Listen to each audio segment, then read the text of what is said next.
एक अस्सलाम वालेकुम। क्या हाल आप सब लोगों का? उम्मीद है ठीक ठाक होंगे। हम आज के दूसरे टॉपिक के साथ अस्सलाम वालेकुम। हम बात करने लगे हैं। आज का दूसरा टॉपिक है हमारा एक बहुत अच्छा इवेंट होता था पास्ट में हमारे पंजाब में, स्पेशली लाहौर में। जो 80s और 90s के बच्चे हैं उनको जरूर वो याद होगा और वो बहुत एंजॉय भी करते थे। उसका नाम है बसंत। आजकल की जो नई जनरेशन है, जो मिलेनियल्स है, शायद उनको तो बिल्कुल आइडिया नहीं है कि बसंत क्या होता था और हम कैसे एंजॉय करते थे उसको।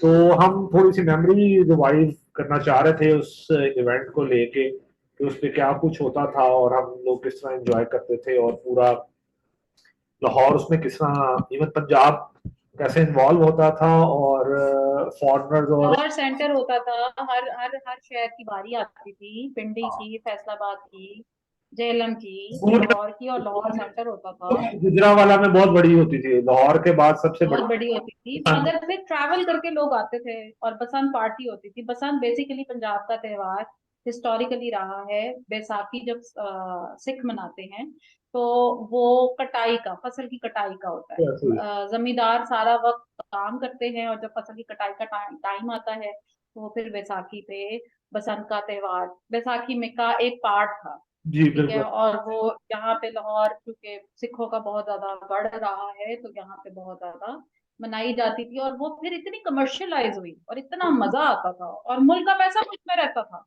बिल्कुल ऐसा ही है। इवन फॉरेन जो है वो आपके रिजर्व पाकिस्तान में आते थे, जो फॉरेनर्स यहाँ पे आके स्पेंडिंग करते थे और बड़ी बड़ी सेलिब्रिटीज आने शुरू हो गई थी। बट अनफॉर्चुनेटली जिस तरह हम बाकी चीजों का हाल करते हैं, हमने बसंत का भी वही हाल किया और उल्टी रूल्स एंड रेगुलेशंस फॉलो नहीं किए गए। जो उल्टी सीधी जनरेशन जी है, खराफात उसमें होना शुरू हो गई थी, जिसकी वजह से वो फैमिली इवेंट से जो है ना वो आगे निकलना शुरू हो गया था। और एक्चुअली एक और अली भाई, जनरेशन जेड जो 2000 के बाद पैदा हुए हैं उनके लिए स्पेशली मैं बताऊं कि डोर जो इस्तेमाल होती है, जो थ्रेड इस्तेमाल होता है, मेन रीजन ठीक तो है, वही थी उसको बहुत मेहनत के साथ और बड़ा वो इवेंट होता था जाके देखना कि जब डोर तैयार की जाती थी और उससे चीजें मिली जाती थी, मांझा जब किया जाता था तो उसमें केमिकल बहुत ज्यादा पॉइजनस इस्तेमाल होने लग गए। जब वो डोर, जब गुड्डियां कटती थी, काइट्स कटती थी और वो डोर आती थी तो वो काट देती थी, जला देती थी। इस तरह के एक्सीडेंट्स हुए जिसमें बहुत ज्यादा बच्चे फौत हुए, उनकी गर्दनों पे फिर गई। बहुत और ज्यादा होना शुरू हो गए थे। इसमें दो छतों से गिरने के वाकयात। दो तरह की डोर थी। एक तो केमिकल वाली डोर थी, जिसमें जो है ना वो नायलॉन की अंदर जो बेस होती है ना वो यूज होती थी। डोर जो थी वो नायलॉन की तार जब लगती है किसी चीज के साथ तो वो कटती नहीं है, वो स्ट्रेच होती है। ठीक है। और दूसरा धाती तार थी, वो इस्तेमाल होना शुरू हुई थी। ये दो मेन रीजन थी जिसकी और वजह। वो जो शॉर्ट सर्किट करती होती थी वो भी अगर वायर लगा देते थे। वो धाती तार उसी कहते हैं ना, वायर वाली जो तार है धाती तार वही। अच्छा अच्छा अच्छा। वो धाती तार जैसे ही जाके किसी इलेक्ट्रिसिटी जो हमारी वायरिंग है उनके साथ टच करती थी तो वो स्पार्क होते थे, और उसके साथ हमारा जो इलेक्ट्रिकल जो इक्विपमेंट था लेस्को का वो भी बहुत सारा डैमेज होता था। तो अच्छा, ये हमने पहले ही नेगेटिव इफेक्ट डिस्कस कर लिया है। रूल्स एंड रेगुलेशंस फॉलो करें हाँ, और एक जगह बना दी जाए और जहाँ लेकिन पे इवेंट सेलिब्रेट जगह किया जाए। इवेंट्स होते हैं और उनमें एक्सीडेंट्स भी होते हैं। तो मेरा नहीं ख्याल कि उसकी नजर में उसको बैन कर देना चाहिए। चीजों को कंट्रोल लेजिस्लेट किया जाता है, कंट्रोल किया जाता है सारी दुनिया में। अच्छा, जो तो, लोग रहते थे अंदरून शहर में हाँ, और जहाँ पे छतें ज्यादा ऊंची का रिवाज होता था, हमारे घर में भी, मेरी अम्मी के घर में भी बसंत पार्टी रखी जाती थी और रिलेटिव्स आते थे और उस दिन बड़ी दावत, एक इवेंट था बसंत। फिर ऐसे ही फैमिली। और जो अंकल होते थे वो बड़े जहाँ ऐसे बैठे रहते थे, हाँ जी। कूड़े शूड़े रख के वो बैठे रहते थे, और जब किसी का ज्यादा बड़ा गुट्टा फंसता था हाँ तो तो फिर वो कंसल्टेंसी के लिए, अच्छा उस जमाने में स्मोकिंग बहुत लोग करते थे, तो बहुत लोग स्मोकिंग करते थे, अब अवेयरनेस आ गई, अब कम करते हैं। बहुत लोग करते हैं। स्पेशली ओपन एयर, छत पे हैं सारे। हाँ। फिर वो मुंह में सिगरेट लगा के बड़े ग्लैमरस तरीके से एंट्री होती थी, मामू, चाचू, अब्बू, खालू, आजे आजे, फंस गई फंस गई फंस गई, कांटा लग गया कांटा लग गया, चप चप चप। जस्ट इमेजिन ये बसंत जो बैन हुई है वो मुशर्रफ दौर में 2007 में बैन हुई है। ठीक है। और वो अभी सोशल मीडिया का दौर शुरू नहीं हुआ था। जस्ट इमेजिन जो आजकल सोशल मीडिया है और जितना लोगों को एक्सेस है इस टाइम, आजकल के दौर में अगर बसंत हो तो आप देखो किस किस्म का मजेदार कंटेंट भी जो है ईद से बड़ा फेस्टिवल बनेगा सर, ईद से ना, बड़ी इन्वेस्टमेंट जाएगी, वो इन्वेस्टमेंट सेल होएगी मार्केट में। और इकोनॉमी के लिए बहुत अच्छा था, मुल्क का पैसा मुल्क में रहता था, बहुत बाहर का पैसा भी मुल्क में आता था, लोग आते थे, टूरिज्म डेस्टिनेशन होती थी, लाहौर की डेस्टिनेशन ब्रांडिंग होती थी। हाँ, ठीक है ना, जो आएगा वो खाएगा, वो स्पेंड करेगा, वो भी ऐसे ही है। हम्म, आपकी पसंद की चीजों में भी, और शॉपिंग भी करेगा, तो वो सारी इन्वेस्टमेंट के पॉइंट ऑफ व्यू से बहुत अच्छा था। और फिर ये कि फिर आपको पता है पेचे फिर हर किस्म के हाँ होते जी, थे, हाँ। फ्रेंडशिप तो भी हो जाती थी, तो वो यही बात है ना कि एक तबका है। तो किताबत भी हो जाती थी, यहाँ तक होने लग गया था कि गुड्डियों पे चीजें लिख के, लेटर लिख के, तो वो इतने तरीके से गुड्डी को काटना है कि वो उनके घर जाके गिरे। स्पेशल गुड्डे गिराए जाते थे ना, नंबर लिख के गिराए जाते थे। अब ये थोड़ी सी कंट्रोवर्शियल बात। कन्नी, कन्नी was a very very big thing, हाँ, जो हाइट देनी होती है, एक हाइट देनी होती है जब कोई काइट फ्लाइंग करने लगे। ये तब तो I was very good good with कन्नी, मेरे भाई मेरे से कन्नियां बहुत करवाते कन्नी तब दी जाती है या ली जाती है कन्नी जब हवा बिल्कुल रुकी हो, डेड हो। अगर हवा अच्छी थे। है हाँ तो आपको कन्नी देने की जरूरत नहीं पड़ती। ठीक है, अगर बंदा एक्सपर्ट है, हाँ जी, हाँ जी। थोड़ी सी भी काइट फ्लाइंग को समझता है, तो वो उसको और फिर कोई जालिम निकालता था ढाई तवा, वो शाम के टाइम, ग्लाइड करता था। वो जिस टाइम जो आपकी बसंत जो एंड हो रही होती थी ना, मगरिब से थोड़ी देर पहले, आधा घंटा पहले, लोगों के बड़े बड़े मिसाइल निकलते थे, जो ढाई तावे और पांच पांच तावे उड़ाए जाते थे। कुछ लोग थे जो ओ गॉड। सारा साल लगा के, स्पेशली अंदरून शहर में तो मुकाबले होते थे आपस में, आमने सामने घरों के कि इस साल बड़ा गुड्डा या बड़ी पतंग जो है खास तौर पे जो है ना, वो कौन कौन उड़ाएगा।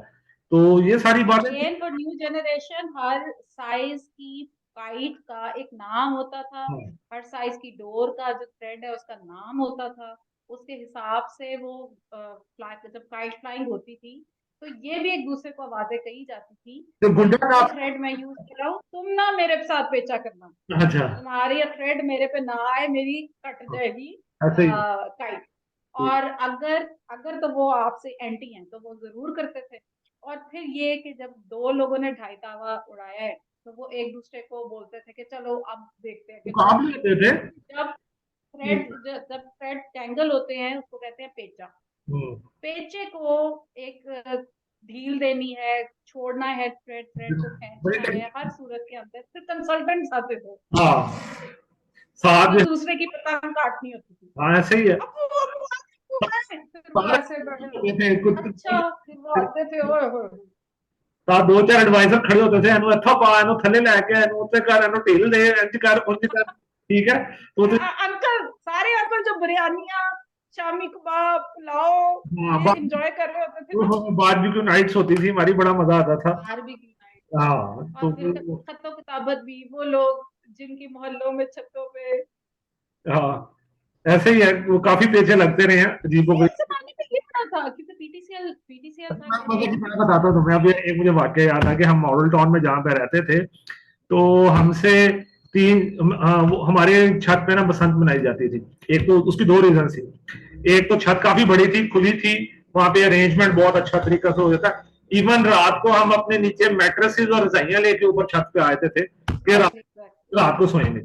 दूसरा एक बहुत बड़ा एडवांटेज हमारी छत पे ये था कि हमारे घर से तीन चार घर छोड़ के रीमा की वालदा का घर था। ठीक है, और उनकी छत पे अच्छी खासी रौनक होती थी। ठीक है, तो इस वजह से हम रौनक ज्यादा चली गई है। ज्यादा होती थी और वहां से रिस्पॉन्स भी आते होते थे। ठीक है, और मेरा एक दोस्त था जो उनके कुछ ये इंडस्ट्री के अंदर जो है वो आना जाना था, कॉन्टेक्ट। कॉन्टैक्ट थे, उनका आना जाना था। उनके फादर एक पॉलिटिकल फिगर थे जिनकी वजह से उनका इंडस्ट्री के अंदर रीमा वगैरह के साथ और ये रैम्बो वगैरह साहिबा के साथ के कॉन्टैक्ट थे। तो वो आता होता था, तो वो फिर वहां से आवाजें और तनावे डाल दो और ये कर दो वो कर दो, जो है ना, इस तरह की चीजें होती थी। तो जो हमारे बाकी दोस्त यार होते थे, क्योंकि उस जमाना में इतना ना मीडिया स्ट्रांग था ना सोशल मीडिया स्ट्रांग था, तो लेकिन वो वो एक चीज के जो प्लेटोनिक रिलेशनशिप थे, हाँ, दूर से उनको देखा, दूर से हमने देखा, कभी बात ही नहीं हुई, हाँ, ये कभी चीज, इंटरेक्शन ही नहीं हुआ, हाँ, फिर एक ओपन इंटरेक्शन बिल्कुल। टेरेस पे आपके रूफ टॉप पे चढ़ के, और सारी फैमिली बैठी हुई है, और आप देख रहे हैं, और निगाहों निगाहों में बातें हो बातें रही हो रही है, ठीक है। हैं, आंखों ही आंखों में फिर एक, इशारा। एक, अच्छा, और जो टीनेजर्स होते थे वो बड़ा एंजॉय करते थे, वाली बाजी उस वाले भाई को देखिए, वाले भाई उस वाली बाजी। फिर एक और बड़ा मजे का वाकया है, मेरे हमारे घर के सामने वाली लेन में ना, फ्रंट घर के साथ वाले घर में हमारे कुछ दोस्त रहते थे। तो हम छत पे थे, मेरे कजन आए हुए थे, तो हम किन्नू खा रहे थे, साथ पतंगबाजी हो रही थी और किन्नू चल रहे थे। तो दोस्त ने कहा कि यार किन्नू इधर भी भेज। अब मेरा कजन जरा शरारती था, उसने खिंच के किन्नू मारा, वो दो से मिस हो गया। पीछे पता नहीं उसके अंकल या अबू बैठे हुए थे, उनकी टेंट पे जाके पटाख करके लगा। हम सारे छत से ऐसे गायब हुए जैसे छत में कोई था ही नहीं। जो दो भाई मेरा गुड्डी उड़ा रहा था, वो गुड्डी उधर ही छोड़ के जो है ना गायब हो गया कि हमारी मेरी अम्मी की छत फ्लैट और बहुत ऊंची और बहुत बड़ी, तो हम लोगों को लोग ना पहले कह देते होते थे कि ये छोड़ देना, हमारा जाने देना, क्योंकि हाँ उनकी हाँ बुरे और पतंगे हमारे ऊपर से जा रही होती, तो हम जगह देते थे, चले हाँ जी गुजर जाए, पीछे वाले इधर वाले। मेरे कजन आए, वो 5 भाई। जो 5 भाइयों का घर होता है वो घर नहीं होता, हाँ, वो एक मैदान होता है, वो एक जंग का मैदान होता है जो हर वक्त लड़ी जा रही है। ऐसे। वो आए, ऊपर चढ़े। अब मेरा छोटा भाई तब छोटा था, बड़ा वाला उनके साथ। वो क्या करे, जो आए हमारे घर से थ्रेड गुजरा, वो पकड़े तोड़े, साथ अपनी लगाए चरखी और उड़ाना शुरू कर दिया। Oh God, that was a miserable situation. सारे मोहल्ले के लड़के ना आगे बैठ जाके कहे, अंकल वो आपकी छत पे हमारी गुड्डी तोड़ दी, हमारी गुड्डी तोड़ दी। ये तो ऐसे। उन लोगों को समझ नहीं आ रही थी कि ये लोग क्यों इतना कोऑपरेट करते हैं। अच्छा, पूरे पहले भाई और अब्बू बड़ा कोऑपरेट करते थे, जाने दो भाई जाने दो। पूरा मोहल्ले में ना एक घर होता था जिसमें छोटे बच्चे होते थे, उन्होंने ना तंदी वाला चिमेरू उड़ाया होता था। ठीक है, और उनका काम, क्योंकि उनके अंदर हाँ, एक चिमेरू आया होता था और उन्हीं की तरह बसंत के पैसे मिलते थे, तब आप बसंत की शॉपिंग करके आते थे। जिनको नहीं मिलते थे ना पैसे, वो तुम्हें ढूंढते थे। चिमेरू उन्होंने छोटा सा शरला होता था, वो शरला उड़ाया था साथ तंदी वाला। तंदी पे भी उन्होंने क्या साइंस लड़ाई होती थी, माचिस की तीलियां बांधी होती थी थोड़ा थोड़ा distance. Again for generation Z, जो चमेड़ू होते हैं उनके पास एक बैम्बू स्टिक होती थी जिसके आगे कांटे लगाए होते वो थे। वो वो चावा होता था, चिमेरू नहीं होता था, वो चावा होता था, ठीक है, जो बहुत लंबा होता था। आज मेरा भी नॉलेज बहुत ज्यादा हो रहा है। बांस लंबा होता था, उसके आगे उन्होंने झाड़ी सी लगाई होती थी, और वो उससे जो ढूंढ के जाते हैं। चिमेरू भी होता था, चिमेरू छोटी साइज की गुड्डी होती थी, जिसको शरला भी कहते थे, जो बहुत छोटी साइज का होता था। वो उन्होंने तंदी के साथ उड़ाया होता था। और तंदी, अगेन आप बताएं, तंदी क्या होती है। तंदी भी एक तरह की डोर होती है जो अक्सर आपके सिलाइयों में इस्तेमाल होती है, खासतौर पे ये सोफा वगैरह। और लेकिन वैसे तंदी के साथ गुड्डी उड़ाने को पसंद नहीं किया जाता, नहीं वो किया जाता, भारी होती है। वो it's not a professional way कि आप तंदी के साथ जो है ना उड़ाई जाए, क्योंकि वो काफी थिक डोर होती है। लाइट वे, क्योंकि वो बाकियों को काटता था ना। तो वो एक उन्होंने जो मोहल्ले में छोटे बच्चे होते थे ना, जिनको घर से पैसे नहीं मिलते थे, तो उन्होंने वो चमेड़ू एक बनाया होता था। तो वो उससे वो लूट लूट के जो है ना, उन्होंने पिन्ने भी बनाए होते थे, इतने बड़े बड़े हमने लूट लूट के डोरों के पिन्ने बनाए थे, मुझे याद है। अगेन ना, इज अ सर्कुलर फॉर्म, जैसे ऊन का गोला होता है, ऐसे गोला होता था, हाँ, फैब्रिक का गोला।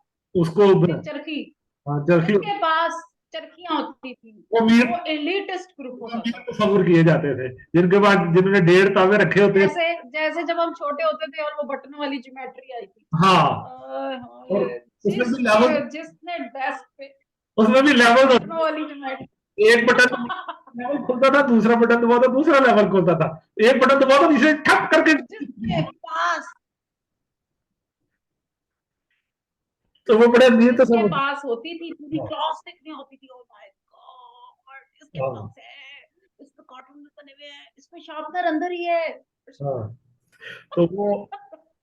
तो वो काफी, हम भी तब काफी टीनेज में थे, पैसे रिसोर्सेज कम होते थे, दोस्तों को मिला के पैसे डाल के घर से, घर वाले इतना नापसंद नहीं करते थे बसंत को। आई रिमेम्बर, अगर किसी अब्बू, कोई अब्बू जो है, अब्बू फिगर, खालू मामू, कोई अंकल, कोई बड़े भाई, वो उनसे पेचे में उनकी पतंग कट जाती थी, तो वो साथ ही एक्सप्लेनेशन देते थे, उन्हें तंदी लाई हुई सी। हाँ, संदीप आई थी।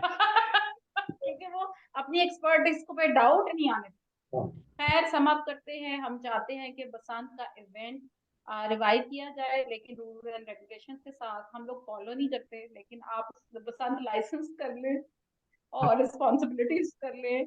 और रूल्स एंड रेगुलेशंस फॉलो करें, ग्राउंड्स में कर लें। इस इवेंट को बहुत तरीके से कंट्रोल किया जा सकता है। ये जिस तरह हमारे कल्चर का और बहुत सारे हिस्सा हैं, तो बसंत भी हमारे पंजाब का, लाहौर का कल्चर का हिस्सा था। इसको बिल्कुल ही एलिमिनेट नहीं करना चाहिए था, इसको कंट्रोल करना। डेस्टिनेशन मार्केटिंग के लिए इसे यूटिलाइज किया जाए, और छतों की बजाय अगर आप ग्राउंड में, ओपन ग्राउंड में करें, तो वो जो छतों से गिरने के वाकयात मैं होते एक हैं। मुझे और बात याद आ और गई। ये जो कल मैं इब्रारुल की एक वीडियो देख रहा था, तो वो वीडियो बना रहे थे, एक रूम की वीडियो बना रहे थे जो पतंगों से और डोरों से और चरखियों से भरा हुआ था। और वो ये कह रहे थे, वो बता रहे थे कि ये मैं इस टाइम मैनचेस्टर में हूँ, और ये वहां के पाकिस्तान लाहौर के एक साहब हैं जो मैनचेस्टर में रहते हैं, वहां के इंडस्ट्रियलिस्ट हैं और बहुत शौकीन है। तो उनकी वहां पे टीमें बनी हुई हैं, मैनचेस्टर टीम उनकी। और अगर उनको मौका मिले तो भाई वो बुक करा के आएंगे पाकिस्तान, तो वो ये पाकिस्तान में जो हमारी जो जनरेशन है और जो हमसे थोड़े बड़े हैं, वो सारे बहुत शौकीन है पतंगबाजी के। नई जनरेशन को तो बिल्कुल अंदाजा नहीं है। तो अभी भी जो देखे जी, पहचे भी आते हैं, हर तरह के तो लड़ाई है ना। लगाए थे, लेकिन काम हमेशा बो काटा ही हुए हैं, उसमें कामयाब कभी ये उसमें वो काटा ही होना होता था, वो कोई कंफर्मेशन नहीं होती थी, कभी किसी की कंफर्मेशन नहीं होती थी। फिर वो बाजी की शादी पे कुर्सियां ही सीधी कर रहे होते थे ऐसे वो। ऐसे ही है। तो मेरा ख्याल है कि इस इवेंट को कंट्रोल तरीके से और लोगों को भी अपनी लिमिट्स में रह के इस इवेंट को दोबारा रिवाइव करना चाहिए। ऑल दो अकॉर्डिंग टू माई नॉलेज, जो हमारे थोड़े से बैकवर्ड इलाके हैं, कसूर, गुजरावाला या फैसलाबाद में, वहां पे अब भी हर साल कहीं ना कहीं किसी लेवल पे बसंत होती है, छोटी बड़ी। या जो शौकीन लेकिन ये लोग जो हैं। कमर्शियल लेवल था ना, उसका फायदा बहुत था इकोनॉमी को हो रहा। तो इकोनॉमी एनालिसिस के हिसाब से, डेस्टिनेशन ब्रांडिंग के हिसाब से, टूरिस्ट ब्रांडिंग के हिसाब से बड़ा सेटल हो रहा है टूरिज्म पाकिस्तान के अंदर। तो ये बहुत ज्यादा हाँ, एक इसको टूरिज्म नेगेटिव के तौर इफेक्ट है। पे सारी दुनिया में प्रमोट किया जा सकता था। जिस तरह टेररिज्म के बाद हमने जब अपना इमेज इम्प्रूव करना था सारी दुनिया में, तो उस इमेज इम्प्रूवमेंट के लिए बसंत का जो टूल है वो बिल्कुल यूज किया जा सकता था। इसको दो तीन दिन का पूरा इवेंट बना के और कंट्रोल करके, सख्ती करके, हमने जब चीजें बाकी सख्ती करनी है तो हम कर लेते हैं। हमने जो अपने हाँ जी भाई, सीट बेल्ट भी पहना दी हमें। बेल्ट भी बना दी, हेलमेट भी कर लिया, बाकी सब कुछ करना है हम कर लेते हैं। तो वो इसके ऊपर भी काम किया जा सकता था। I don't know, even governments के लिए भी इसमें टैक्स जनरेशन और जो है वेल्थ जनरेशन के मौके थे, लेकिन फिर भी आई डोंट नो क्यों गवर्नमेंट ने। इकोनॉमी के लिए बहुत। बहुत अच्छा था, लेकिन चले, government. On a happy note अब हम इजाजत लेते हैं, अपने बच्चों को स्कूल ओके, ठीक भेजते है, आई हैं। हैव टू गो, मुझे अभी जाना है अपने बच्चों को स्कूल से पिक करने। तो दोबारा मिलेंगे ओके, अल्लाह हाफिज। टॉपिक के साथ। अल्लाह हाफिज।